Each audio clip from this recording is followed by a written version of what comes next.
Hello, men. Good to see you. In Romans chapter 9, verses 14 through 33, Paul presents a difficult issue, and that is the recognition that God will extend mercy to whom he will extend it, and compassion to whom he will show compassion. And so that raises the question of, well, why should we even bother? If God is going to call the winners and losers in eternity, what difference does it make? Well, Paul makes the difference clear, and that is faith. Faith, and I would add humility. And why do I say that? Well, first of all, it takes faith in God to even come to God. It takes humility to seek mercy from God. Paul here uses two examples that seem very dramatic. Of course, the focus of this is on the nation of Israel and the fact that only a remnant is believing. And then he digresses to this discussion about Pharaoh, and one would wonder, well, what does Pharaoh have to do with the Israelites? I would suggest that the common denominator here is pride.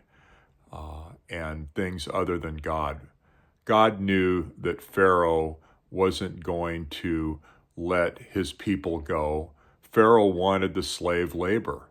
Pharaoh's pride kept him from doing anything than going to Moses and saying, please let the Lord relent. And as soon as the Lord relented, Pharaoh went back with a hard heart and continued to impress the Israelites and would not obey the word of the Lord to let his people depart from Egypt. Well, a similar thing can be said of not only people of Israel, but Gentiles as well, and that is our pride keeps us from going to God for mercy.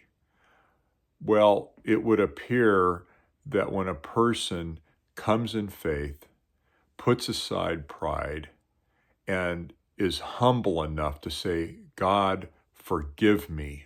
I need your forgiveness. I need your righteousness. I need right standing before you. God will hear those prayers.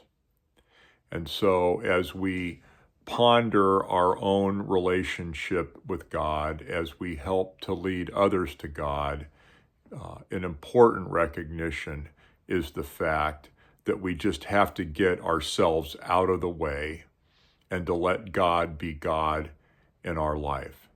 And I would suggest to you that any person who comes to God in faith and true humility will see mercy and compassion from our Father in heaven. And so until I see you again, may the Lord richly bless you, my brothers.